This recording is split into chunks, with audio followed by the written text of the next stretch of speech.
A entrevista com o diabo. A prévia. O ponto de virada onde a mente vence o medo, o contexto emocional. Antes da entrevista, o inferno interior. Antes de entrevistar o diabo, Napoleon Hill confessa que ele mesmo havia se tornado uma vítima do medo, da dúvida e da apatia. É aqui que o texto deixa de ser só autobiográfico e vira um estudo clínico da mente em colapso e da força que tira alguém do fundo do poço. Ponto-chave. Descobri que havia perdido minha coragem. Minha iniciativa tinha sido desmoralizada. Isso aqui não é dramatização, é um diagnóstico psíquico. Hill está descrevendo o que milhões viveram na Grande Depressão e o que muita gente hoje ainda vive em silêncio. O ataque do diabo não é sobrenatural, é psicológico. Enquanto eu lutava em um estado mental de total confusão e atordoamento, o diabo devia estar dançando de felicidade. Aqui entra a virada genial. O diabo que Hill enfrenta não é uma entidade mística com tridente, mas sim uma força mental invisível que domina silenciosamente quem perde o rumo, paralisa pela dúvida, entrega o controle à apatia e aceita a mediocridade como destino. O diabo aqui é uma metáfora viva do medo institucionalizado. Um princípio-chave. A arma do diabo é indiferença. Na entrevista que virá, o próprio diabo, na voz da mente de Hill, vai explicar que sua arma número 1 é o drifting, ou seja, vagando sem direção, uma vida sem propósito, sem decisão, sem disciplina. Mas antes de chegar nesse diálogo, Hill expõe a batalha interna que todos enfrentam. A razão dizia que tudo estava perdido, mas uma parte silenciosa dentro dele, o outro eu, ainda soprava planos.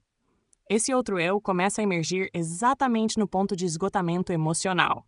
Quando a mente racional quebra, surge o eu superior, não como mágica, mas como consequência da entrega, da rendição, do silêncio interior. A revelação. Faltava o mastermind.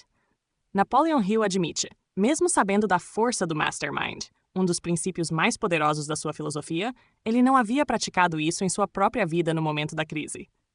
O que é mastermind, didaticamente? É a união de duas ou mais mentes em harmonia total com foco num objetivo comum.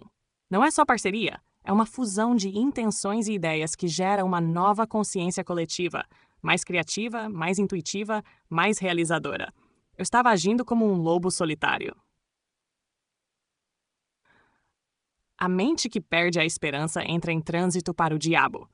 O que esse trecho está revelando antes mesmo da entrevista é que o diabo não aparece como um ser do inferno, mas como um estado mental, um padrão repetido de procrastinação, medo de fracassar, falta de clareza, falta de propósito.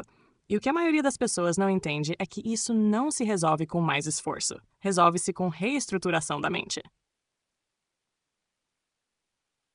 Direção para sua reflexão. Se você quer tirar algo prático dessa parte do livro, grave isso.